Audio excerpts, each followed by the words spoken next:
GIS.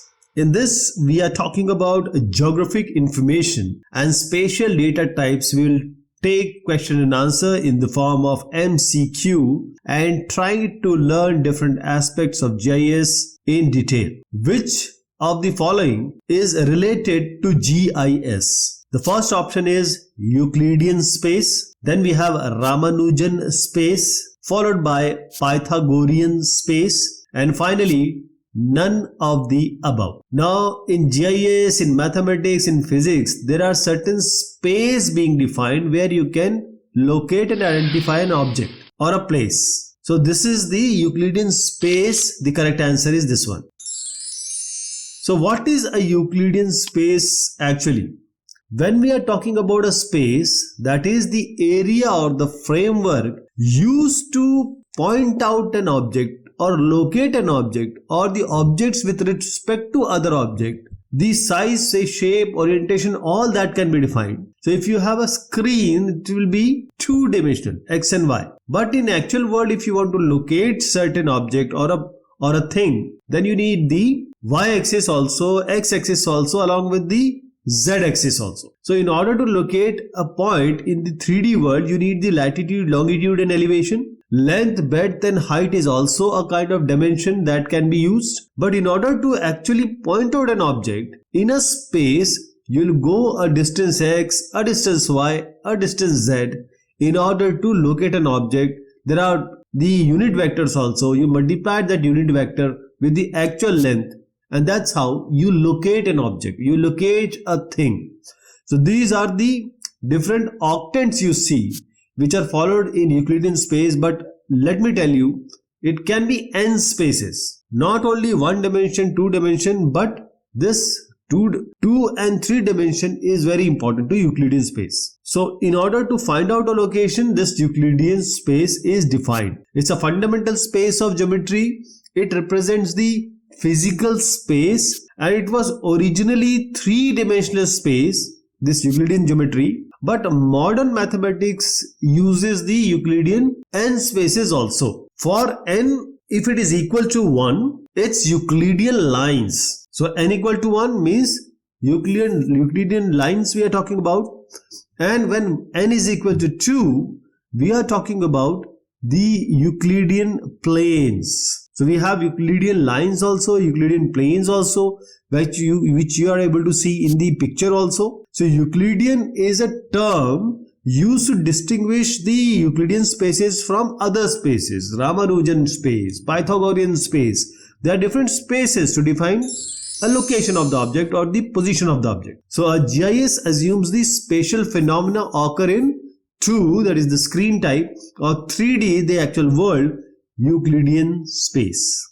A geographic field is a geographic phenomena for which, for every point in the study area, what is geographic field? And these are the option coming. A value can be determined, the first option. The second option is a value cannot be determined. Third one is a value is not relevant. And finally, a value is missing. So geographic field, the answer is a value can be determined. In GIS, what is a geographic field? A field which has a value everywhere. Now assume that this is a river. Now from anywhere you check inside the river, you will get the amount of water, the quality of water, the depth of water. Okay. So you have values everywhere if the river is a geographic field. So a geographic phenomena that has a value everywhere is geographic field. And one important thing is these are defined for the natural phenomena. Things which are happening naturally, taking place naturally, are made naturally. So assume it as a function f. For example, if you pass latitude longitude value, you will always have certain value which you want. For example, if you want to know the elevation of a say slope area, then you will get for every lat long the elevation area. So mathematical function is always, when you have an x, you will get a y. And this is specifically for the natural phenomena. Geographic field is always defined or made or recorded for a geographic field which pertains to a geographic phenomena naturally occurring. So there are certain examples of geographic field. This is the air temperature. Now whole world temperature can be defined. But even if you go outside Earth to a different galaxy, to different planets, there also the air temperature can be defined. Then comes the barometric pressure. Every point of the Earth has certain pressure, or even the outside world. So the barometric pressure can be defined in terms of geographic field. This can be a field and every point will have a value. This is very important. Then the example I just took, the slope or the elevation. Now even if the location is below Earth, that is below water or above Earth, you will always find an elevation for every latitude, longitude or the position being given. That is naturally occurring also, the elevation, and it is geographic field. So these fields can be in two types. Geographic fields can either be continuous or it can be discrete also. So most of the fields are continuous because these are geography, and geography normally, if you see in the real world also, if the Himalayan ranges are being talked about, there will be a range of mountains, just not one mountain. River start from end. It's a continuous feature, continuous geographic field. But there are discrete field also. For example, if you take a certain area, the land use or the soil classification can be a discrete field. But since it is natural, that is why it has to be a geographic field. Mostly natural phenomena are geographic field only, and they will give you value everywhere. So if this soil we are talking about, whether the land is barren, so it can be a big land. Okay, the desert is not at just one part, it is everywhere, almost kilometers, that is the continuous nature. But if some water body is there in a desert, that is naturally occurring, but it is just a small one, so it is discrete. The following are examples of geographic fields. The first one is air temperature, barometric pressure, elevation, and all of the above. What do you think is the answer? Now the answer you are getting to is absolutely correct. It's all of the above. Geographic field, any natural phenomena is represented by geographic fields in GIS and is in geography. Geographic field, a way to represent the natural phenomena where you will get value for every location or every point. So a geographic phenomena that has a value everywhere. So if you take the mountain ranges, every point will give you certain elevation. So this has to be naturally occurring. That is the key of calling it as a geographic field. Assume it as a geographical function. So if you provide some X, you will always get a Y. So if you provide latitude, longitude, you will always get an elevation for mountain ranges, which is a geographic field. So there can be an example of geographic field which is naturally occurring, for example, air temperature. This world or outside world, every place will have a air temperature. So if you take the neighborhood also, then also you will have a temperature. Same thing goes for barometric pressure. Even the outside world or different planets, they also have certain pressure. But every point will have pressure. That is why we are calling it as the naturally occurring and geographic field. You can regard it as geographic field. Elevation example I just gave you. This elevation is the height, and even if you go below water or above the soil, above the ground, you will always find certain elevation for every point. And since the elevation is naturally occurring, geographic field it is. Which of the following statements are true? Now in terms of GIS, natural phenomena are usually fields. Man-made phenomena are usually objects. Both 1 and 2 are true. None of the above. Now what do you think is the correct answer? Now you got it right. It's both 1 and 2. Natural phenomena are fields. Man-made phenomena are objects. 1 and 2 are both true.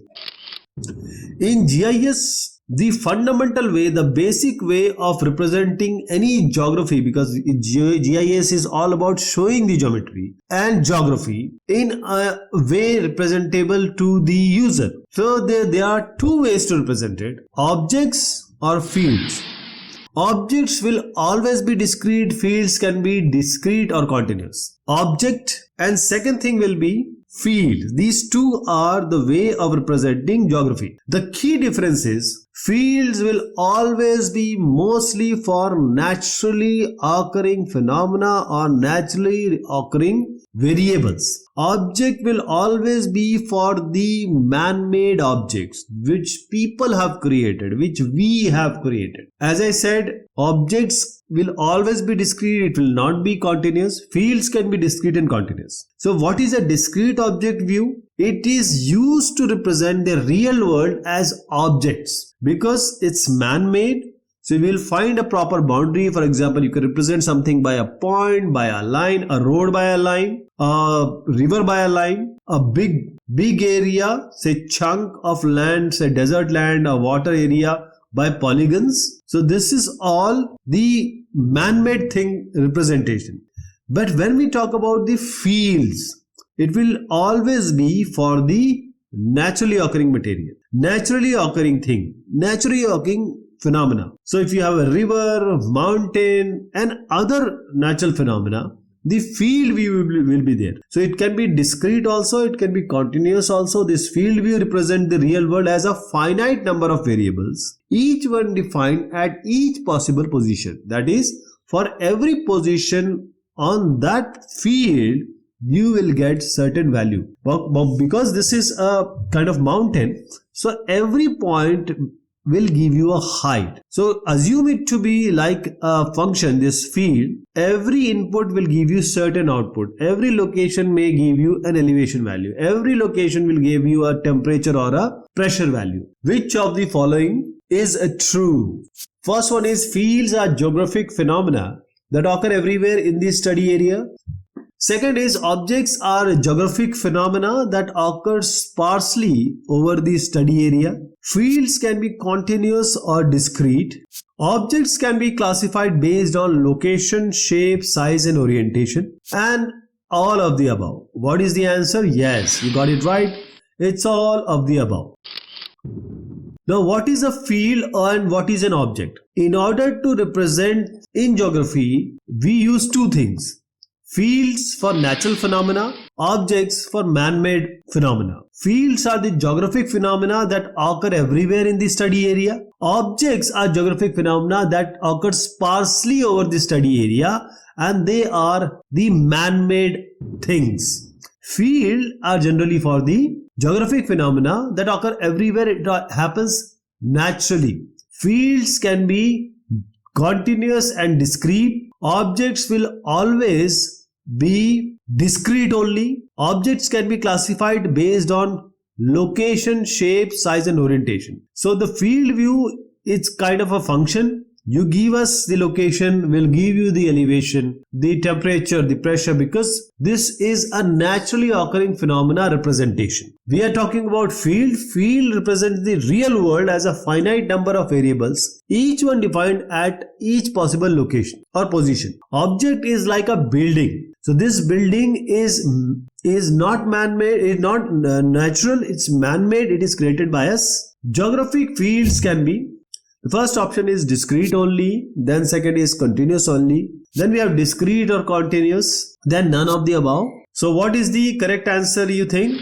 Yes, geographic fields can be discrete and can be continuous. They can be both. Geographic fields are basically the geographic representation for the natural phenomena, and it will have a value everywhere. So even if you talk about Earth or different galaxy, there will be geography, there will be land or maybe water or maybe mountains, craters. So geographic fields can be discrete as well as continuous also. Discrete means there are breaks, defined boundaries or places. Continuous is no break. So geographic fields can be discrete because it has a pattern of regions with homogeneous value. For example, if you have a water and there is a land near to it, the water will have a region and it has homogeneous values. For example, a land where you are growing something, say paddy, and there some place you are also growing paddy. So these are discrete, but they are growing paddy. So they have the homogeneous value. There may be region and there is a separation, there is a boundary between them or a transition zone. But please remember, this has to be naturally occurring only, and they are divided into mutually exclusive parts. For example, a place where, or a agricultural land where you grow the same thing and in 4 parts. So area is divided into mutually exclusive parts, and all location in parts have the same field value. That is, you assume it to be a function which gives you, take certain value in return of giving you certain value. For example, if you take a mountain, separate mountain, you want to find out the value of the elevation, give us the location, you will get a elevation value. So there can be 2 mountains in different places, and these are discrete, but still they are naturally occurring, and they will give you the values at every point. For example, the land cover types, the soil class, and the surface geologic formation. You see in this picture also, this is land cover type. The same area can have forest, the same area can be barren lands sometime. So this can be called as discrete values, say of different years, or different climate condition. So this is the discrete example of the naturally occurring geographic field, and which gives you value everywhere whenever you point out. So the continuous means that you are having the geographic field and there is no break, it's naturally occurring, and the field value changes gradually over the space because it is continuous. For example, the water starts from Gangotri, goes up to the Bay of Bengal. Every point the water will change its color, its texture, its content. So the field value of water, for example, the water, say, feature or the salinity of water, it will change. The field values will change gradually over space. The water will start from one point, end at one point. There will be no breaks. So that is why it is not discrete at that time. So the temperature and the soil moisture is an example of continuous, because the temperature will be different. Examples of continuous fields are, now in continuous field in geography, the continuous field, the fields can be discrete or they can be continuous, and fields are generally way of representation in geography to represent the natural phenomena. The options are air temperature, barometric pressure, soil salinity, elevation, and all of the above. Now what is the answer? The answer is all of the above. All of these are continuous fields. Now fields in geography are the way of representing the geographic fields which are naturally occurring, and those which are continuous without any break, they are called continuous fields. So it can be, fields can be continuous also, it can be discrete also, but the first thing is it has to be naturally occurring. The second thing, it has to give you value at every area location. So it's a continuous domain. Assume that you have a mountain range. Now this mountain range, every point will, if you ask, every point will have certain elevation.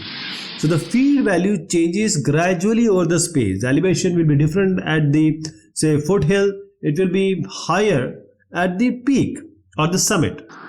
So we have this air temperature as an example of continuous field. This is the air temperature of the world, but even outside this world, the air temperature can be geographic field because it's actually naturally occurring, and every point will give you a air temperature.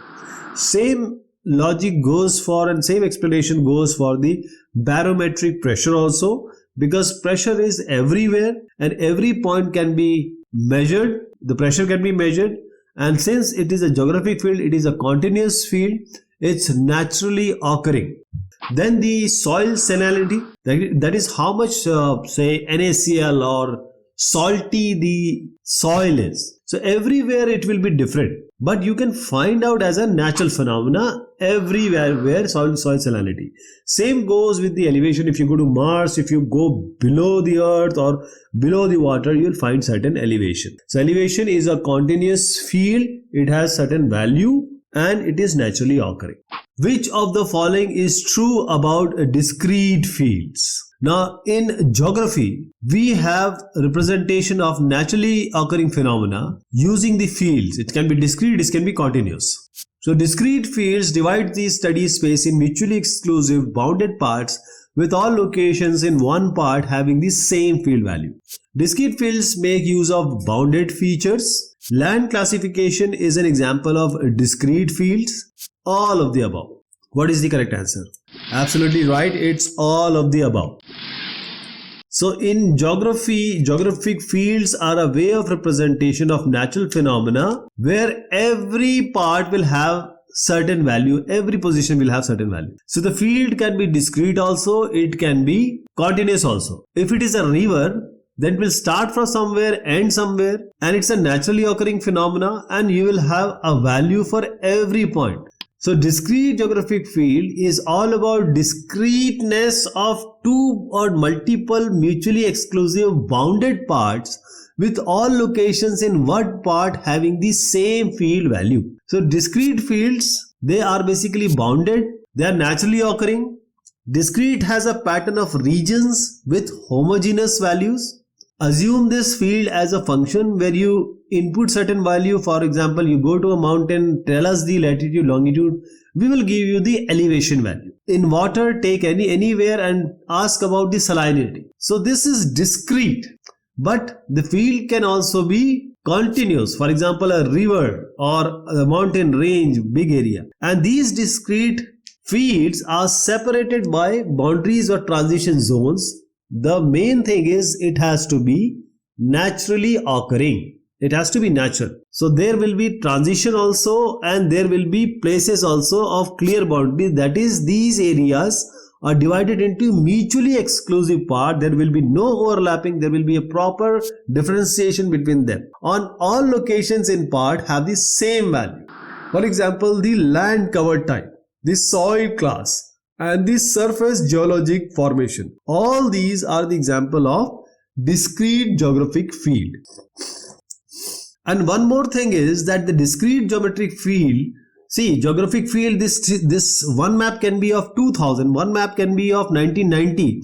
So the geographic field may change over the year also. Which of the following is true about nominal data values? Nominal data values are scale of measurement, one of the scale of measurement. They are values that provide a name or identifier so that we can discriminate between different values. True computations cannot be done with these values. When the values assigned are sorted according to some set of non-overlapping categories, they are called categorical data. All of the above. Now the correct answer you judged, it's all of the above. In this measurement of scale of measurement, the first scale which we talk about is the nominal data. This is qualitative. First of all, there will be no numbers. First, I'll start with an example. That is, in whole world, how many are male categorization and female categorization. This way I started saying how many, it will not be a nominal data. But when we say male and female categories or qualitative data, then it becomes the nominal data. They has to be mutually exclusive. That is, male cannot have any overlapping with the female. And these are label categories. M and F are the labels being used. So let me tell you, nominal data is a qualitative data. There will be no quantity involved. Used to name or label variables. For example, I labeled it as M and F for male category and the female categories. For example, if we categorize more, a male with blue eyes, a male with a brown eyes, male with green eyes. So these are again different categories, and this is just a qualitative data, and we have labeled them as B, B and G. I have never told that this is 100, this is 200, this is 500. So this is just category, mutually exclusive, different groups, different categories and labeled categories without providing numeric values. And these labeled categories will never overlap, should not overlap. And for example, in GIS, these nominal data is used to distinguish between different features in a map. Now understand the nominal data like this. You have a United States map and where the groups are staying. For example, Hispanic is staying in the one area. So all the Hispanic is actually a category. So Hispanic, Black, Asian, all these are nominal data because they have separate boundaries being shown here. All the airport is a category, all the towns are category, all the mines are category, all the capitals are category. So we represent it on a map with a point, but this is a nominal data.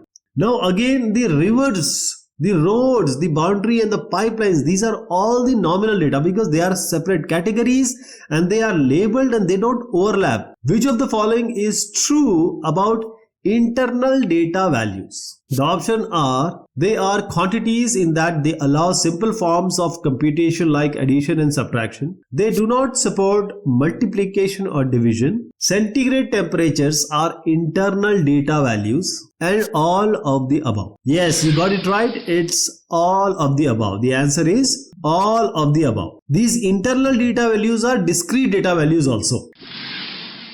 So what is an internal data value or discrete data value?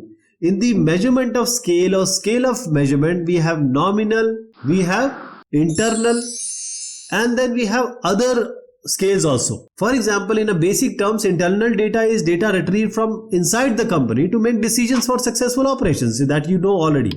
But the actual internal data values can only be defined when we understand the type of data. The types of data are defined into two parts. Where number will not be there, it will be categorical or qualitative. Wherever the numbers will be there, it will be numerical or quantitative. In qualitative, we have nominal and ordinal. For example, if you have whole world, you divide them into category males and females. So males and females are mutually exclusive labeled categories. They are called nominal. And when you call as ordinal, then you say for example, the food is very good, very bad, normal, moderate. So these are all the orders which you can give. So these are not categories. These are just certain values with order. And now comes the internal data values, which are also called as the discrete values. Now we are talking about movies of 1990, movies of say 2020. Now these years, from where you have started, there is no zero. From which year are you trying to find out? You know the interval, 1990 and 2020. You can subtract and find out the interval. You can add and find out the interval. But these are discrete. These are interval values. They have no zeros at the start. That is how we call it as interval or discrete values, because it has no zero to start with. It has just the value which can be added and subtracted. They do not support multiplication, division. And for example, the centigrade temperatures are integrate data values, internal data values or discrete data value. Now if I say 30 degree and 60 degree, you won't ask whether it is centigrade or Kelvin, because if you are to find out the difference in Kelvin and in this centigrade, it will be 30 degree difference only. And you cannot find out 60 by 30 that the temperature is double. This is not possible in the discrete or interval values because you don't have a true zero here. Which of the following is true about ratio data values?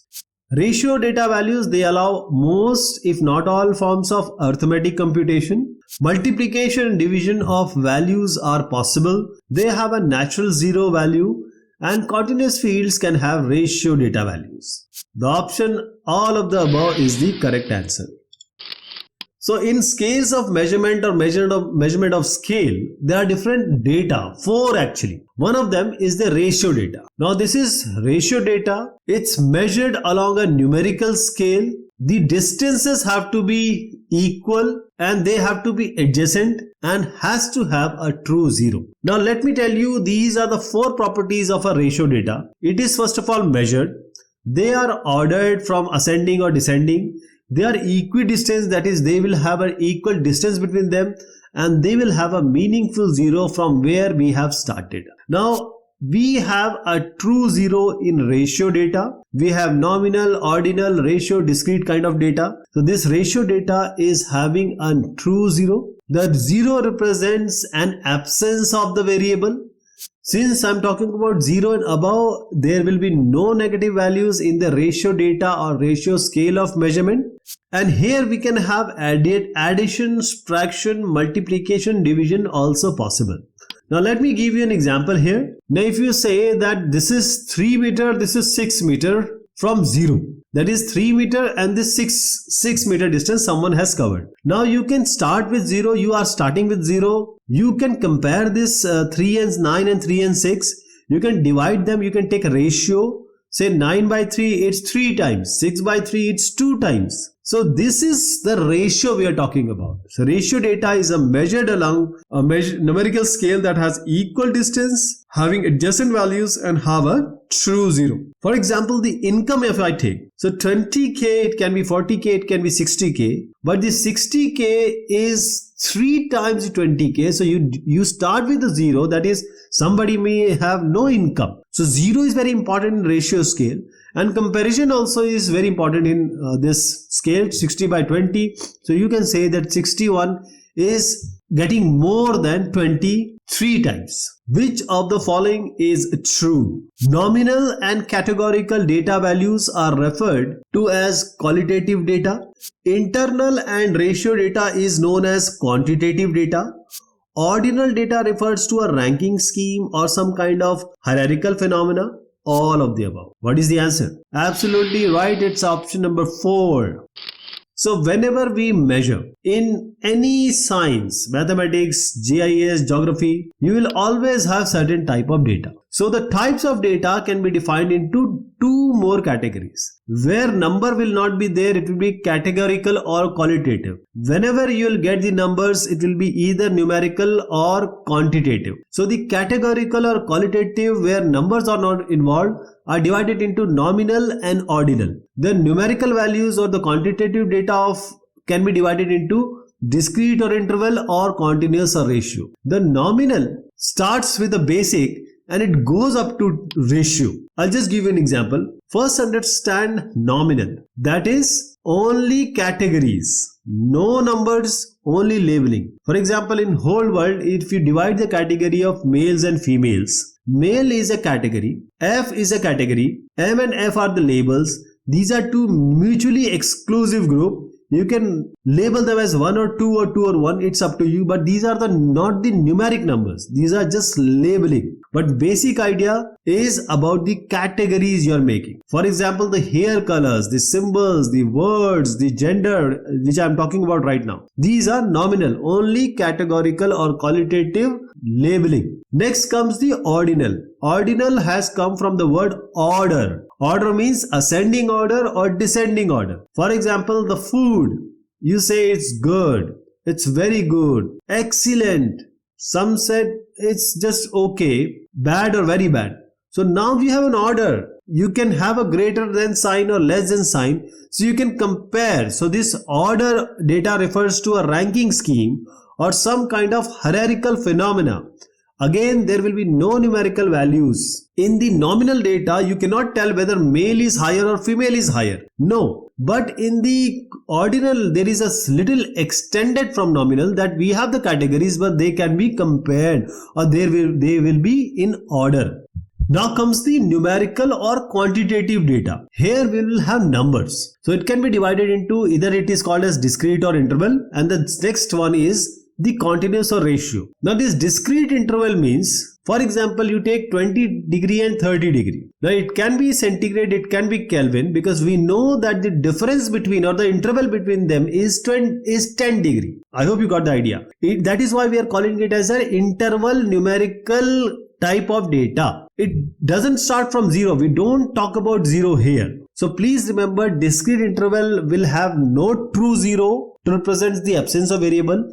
It is only used as numbers to find out the interval or the discrete value. So no true 0, and now adding 0, this discrete interval will become a continuous or a ratio. In discrete, only addition and subtraction is possible. In continuous or ratio, everything is possible. Most of the algebraic operations are possible. So if you are running, for example, you start with a 0 and somebody completed in 8 seconds or 10 seconds. Now you can map it that 8 is lower than 10, 10 is higher than 8, and there is a difference between 8 and 10. So interval also can be received from this continuous ratio. You can find out the difference also. You can find out the ratio also. So the temperature range, distance travel, time interval, age range, all these are continuous ratio because you have a true 0 here. And the multiplication division is also possible. So these are the 4 scale nominal, ordinal, interval and ratio. Now nominal is all about forming the categories and just labeling them. There will be no numeric value involved. So if we have certain race going on, then you label the runners certain numbers, 783, it can be 874, it can be 567, whatever the number will be. So only the categories have been defined. There is no numbers provided, only the labels are being provided. Coming to the order now, when the race has happened, the runners will be ranked first place, second place, third place. So you are not trying to tell the time, you're not trying to tell any numbers, just saying that who has come first, who has come second, who has come third. These are the order. Now when you add the number to the order, that is, you want to have the numbers but not with the 0, that is performance rating on a 0 to 10 scale. The first one performed 8.2, the last one performed 9.6. That is, the first place has 9.6 performing scale and the third place is 8.2 performing scale. So the interval can be found, but not with the 0. There is no 0 here. But when we come to the ratio time to finish, it starts with a 0. That is, the first place took only 13.4 time to complete it, and the 15.2 was taken by third place. So the ratio means you have a true 0, you can perform addition, subtraction and multiplication, division also. In interval, it's all about difference. The fundamental principle, which refers to the fact that locations that are closer together are more likely to have similar values than locations that are far apart, is commonly referred to as. The first option is Tobler's first law of geography. The second one is Kepler's first law of geography. The third one is Anthony's first law of geography. Then we have the Thomson's first law of geography. The correct answer is Tobler's first law of geography. Now this person which you see is Waldo Tobler. He gave the Tobler's first law of geography. According to his law, everything is related to everything else, but near things are more related than distant things. See, you and your mother are related more than you and your teacher. This is just the Tobler's first law of geography. If a person lives in outside world, different country, you will never be knowing him, meeting him. There will be no relationship between you two. So this first law of Tobler law, which we are calling, is the foundation for spatial dependence and spatial autocorrelation. Spatial means data which have the location information. Autocorrelation means the relation, how much it is there, they are auto or by automatically they are correlating by themselves, or they are correlated by themselves. So it is referring to the presence of systematic spatial variation in a mapped variable, where adjacent observation they will have similar data values, and the similar data value map shows positive spatial autocorrelation. Similar data, spatial correlation, positive. Dissimilar data, negative correlation. So this negative spatial correlation or autocorrelation, if you see here, and in this positive spatial autocorrelation, if you see one block, these all blocks are from left, right, center, all are white in the upper part, all are of different color in the lower part. So they are very much autocorrelated, positive spatial autocorrelation. When you go to the other figure, which is the negative spatial correlation, there are different colors in every block. That is, they are close in space, but the dissimilarity in attributes is shown here. So we have the similarity when the things are closer.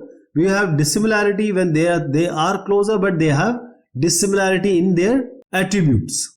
Interpolation is made possible by a principal chord. In GIS or geography, this interpolation is made possible by spatial autocorrelation, spatial autocorrection, thematic autocorrelation, or thematic autocorrection. What is the correct answer? It's spatial autocorrelation, option number 1. Now, this person is Waldo Tobler, and he gave the first law of geography, which is everything which is related to everything else, but near things are more related than distant things.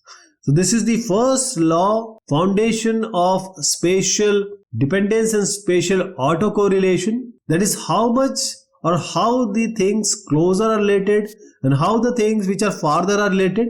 So this refers to the presence of systematic spatial variation in a mapped variable. Spatial is all about a position or location, and this where the adjacent observations are similar data values, map shows positive spatial autocorrelation. Now in this picture, if you see, all these which are together are white. So they are showing a positive spatial autocorrelation. On the left one, if you see, the colors are different. That is, the next cell is altogether different from the previous cell. So the negative spatial autocorrelation is there. Now this interpolation or autocorrelation, there are certain indexes like Moran index, z-score, p-value. Those which are dispersed, that is, somewhere it is white, somewhere it is gray, somewhere it is black. But in the clustered form, they are all together. So the autocorrelation is significant in this case. On the left you see it is dispersed. So the autocorrelation will be lesser. And in between, if it is random, then it will be in between. The autocorrelation, spatial autocorrelation will be normal, but higher when they are clustered. A dash is a set of regularity spaced and contiguous cells with associated field values. The associated values represent cell values, not point values. This means that the value for a cell is assumed to be valid for all locations within the cell. So the options are crystal, raster, segment, and polygon. The correct answer is raster. In GIS, the data representation and the data structure used for these data is raster data and vector data.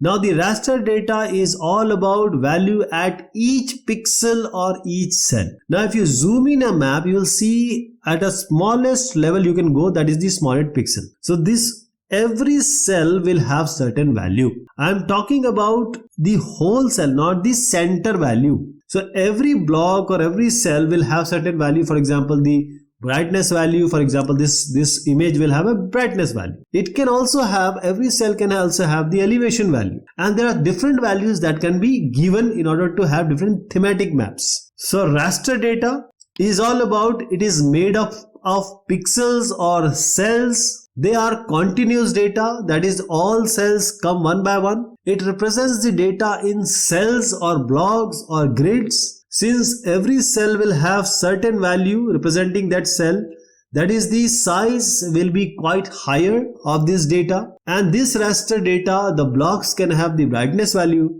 it can have the elevation value, it can even have the gradient or the slope value. So raster data is a type of spatial data. Spatial means location data, geographic data, in geographic information system. And this raster data stores information of ground features in grid of pixel. So every feature, the lowest possible pixel, it will have a value that represents the feature of that particular map. Each pixel will have a unique value that represents a data point.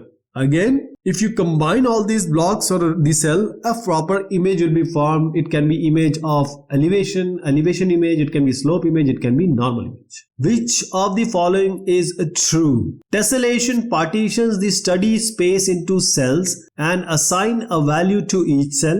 A raster is a regular tessellation with square cells, by far the most commonly used. Both 1 and 2, and the final is none of the above.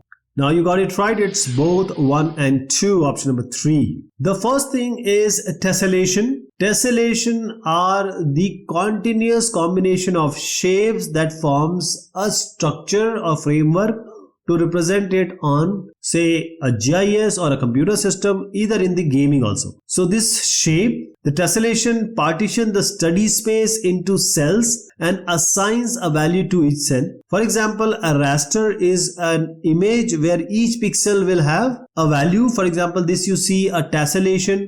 It's changing into triangle, it's changing into a regular say shape also. But this is for representing 3D. You might have seen it in DEM, digital elevation model.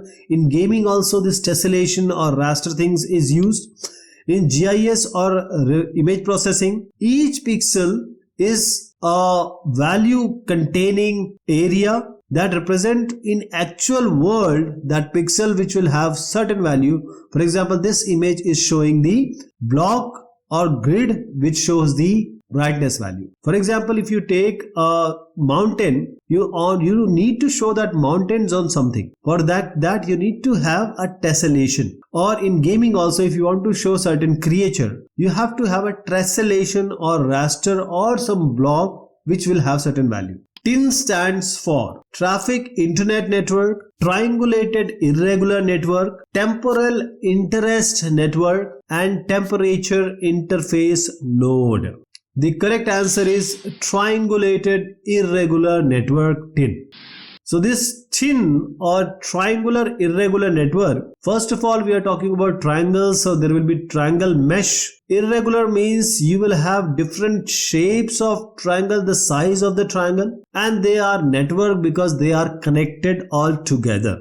Now if you see here, you see this green mesh. This green mesh is nothing but the TIN, Triangular Irregular Network. So either in gaming or in GIS, TIN means digitally using or helping representing the surface morphology. For example, if you want to show the terrain or the mountain, what are you going to do? How this mountain are formed? You take the elevation and you form a triangle out of it, and this triangles are making a mesh, and over that you can drape the image. So this TIN is a digital means to represent surface morphology. It's a form of vector based digital geographic data, and it is constructed by triangulating a set of vertices or points, and these vertices are connected with series of edges to form a network of triangles. So all these triangles, they may use different algorithm, but whole idea is these triangle interconnected will show the surface morphology over this, which you can map or put some image. The methods of making TIN can be interpolation in the form of making the triangles. In a mountain you can have 60 meter, 30 meter. So the interpolation can be done. Say in between points will have what values. So this is kind of an interpolation which can be done using the Delaunay triangulation and distance ordering. Now I can give you an example or the brief about algorithm. We have 3 points. We make a circle. There should not be any point in between this circle. Again, there are certain points. Make a circle. If there is no vertices or a point or the data in between, this circle is fine. This triangle is fine. But whenever we have a point in between this circumcircle, you have to join this triangle. This is how the triangles are formed. So basis idea of showing anything on 3D is all about having a mesh or a network, and here in this GIS or the image processing we have TIN to show it. Which of the following is true about Delaunay triangulation? The triangles are as equilateral as they can be. For each triangle, the circumcircle through its anchor points does not contain any other anchor point. Both 1 and 2. And finally, none of the above. Now you got it right. It's both 1 and 2.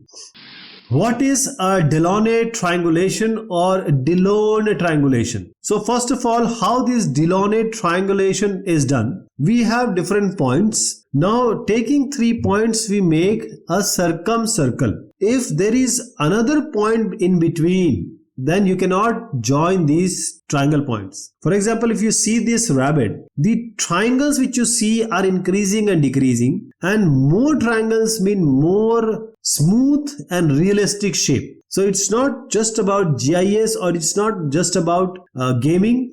It's about representation of certain 3D item using the triangles. So when you have certain points, we join them and we try to make a circumcircle. If there is no point in between, this triangle is okay. But if you make a circumcircle with taking 3 points and there is a point in between, these triangles cannot be joined. You have to have a joining like this. So if you make a circumcircle here, there is no point in between. So these are the triangles which can be formed. This is how different triangles are formed, taking care that the circumcircle should not contain any point in between. So more points will have more triangles. Sparse points or sparse vertices or sparse values will have a bigger triangle. So the Delaunay triangulation or Delaunay triangulation subdivides their convex hull. Convex hull is simply an area, which is the study area, into triangles whose circumcircles, which I am defining it here also, do not contain any of the points. So there can be multiple points. Make a triangle taking 3 points. If there is any point, don't make that triangle. And this Delaunay triangulation ensures that no vertex lies within the interior of any of the circumcircles of the triangles in the network. So in the animation also see that we are making triangles taking 3 points, and if any point lies between this circumcircle, then we have to divide again these triangles, make more new triangles. The boundary model is sometimes also called as topological data model, temporal data model, topological discrete model, temporal discrete model. The answer is topological data model. TDM or topological data model, very important in GIS and geography. Now any geographic area has to be shown on map. Now when you want to show something, for example, you are saying that I live next to Mr. X, left to Mr. Y, there is a ground in front of me. So you are actually telling the spatial relationship. So topological data model is all about representing the spatial relationship. You represent the object using the features like point, line, polygon. What are the relationship between these point, line, polygon with themselves and with their neighbors? Now this is a face, this is an area, this whole area is face marked by A. Then you have this block which you see as a node, the arrow is showing the edge and the direction is showing the direction of the edge. Now this whole, you just have to understand that these are the spatial relationship being shown. So topology is all about spatial relationship between adjacent or neighboring features. These features are vector features. We are talking about the point, line, polygon, and how they are related when they are actually going to be shown on the map. Now from this picture I will show you how actually topological data model works. TDM, topological data model, manages or take care of the spatial relationship. Spatial is the data, relationship is the relationship between these data or the feature. By representing this spatial data, it can be represented as point, line, polygon or point, line, area as an underlying graph of topological primitives, and these primitives, when they are placed in topological data model or data model, simply they are in the form of nodes, faces and edges. Now if you see here, this is a polygon B. Now this polygon, if you make a polygon, where it is, on whose left, on whose right, on whose bottom. So this B is contained inside three line layers, 3 arc lists you can call, 1, 3 and 5. And you will see that this A is on the left of C, A, and this B is on the upper part of D. Now this 5 which is shared by B is also shared by D. So whenever you take this content and put it on the map on a digital platform, then this relationship becomes very important, which is provided by TDM. Which of the following belong to the 8 spatial relationships? The first one is disjoint, meets, equals. Inside, covered by, contains, covers and overlaps. All of the above. What is the correct answer? All of the above. Spatial relationships. See, you have a relationship with your mother and your boss or a teacher. So these relationships in the spatial scenario, in the geographic scenario, there are places which are on the left or some places or right of some places. So a primary function of GIS is to determine the spatial relationship between feature. You can be represented as a feature on a map also, but the rivers, the mountain, the man-made material, the natural phenomena, all these have to be placed on the map and on a GIS. So the spatial relationship will also be placed. Do they overlap? Is one contained by other? Does one cross the other? So now you see here, these are the 8 spatial relationships. A is equal to B, A is touching B, A is overlapping. There is a point where they overlap. B is inside A and B have no relationship, they are disjoint. A covers all the B and A and B crosses. These are spatial relationship. In spatial relationship, the point, line, polygon becomes very important because these are the way to represent features. So how these points are related? One point is within another point, one point is nearest to another point, one point is farthest to another point. When we have the point line, whether the point is on the line or near the line. Point area means the point is inside the area, point is on the boundary of the area, point is outside the area. Line and line is they are intersecting, those lines are crossing. The line and area, the line is intersecting on the area, or line is just working as a border of the area. The area may be overlapping. The one area may be inside, or they are just adjacent. These are all these spatial relationships, and these spatial relationships are between the features, point, line and polygon. Which of the following statements are true about the temporal dimension? Temporal meaning time.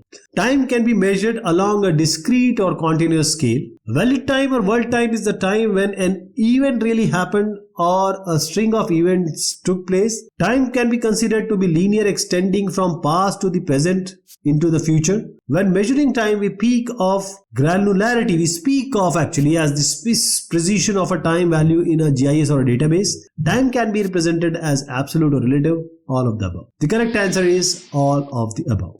Temporal dimension. Temporal means time. So we have the length, the breadth, the height to define the object, or the x, y, z axis to define the position of the object. But when the time also comes as a dimension. For example, the time is one axis and the value is another axis. So time is that you have a feature in 1 year, say. These are tree. The featured tree in 1800 year, in 1900 year and in 2000 year. So these are different time zones or time dimension or time axis where 1800, 1900 and 2000 are also the coordinates. So in 1800 there will be certain attributes, there may be trees.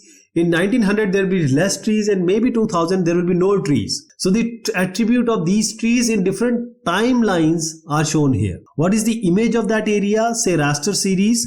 So at T1, that is at 1800, this was the image. This is how it was seen. Say in 2000 T3, a different kind of image is seen. So this is the temporal dimension working out. So temporal refers to time. It represents the time in geographic data. Temporal dimension is always continuous. There will be no break, because it's not that 1800 to 1900 there will be certain years gone. No, every day, every second is counted. But in order to represent it in GIS, we must discretize it. That is, from 1800 to 2000 it is continuous, but we discretized it into 1800, 1900 and 2000. So these are three different times, and these are three different, say, coordinates in the temporal dimension, time dimension.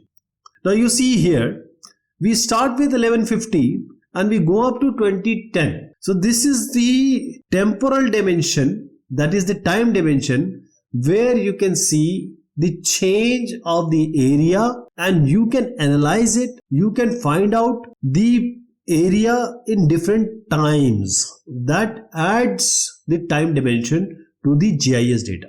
So I hope you have a better idea of GIS now. Thank you so much. Have a good one.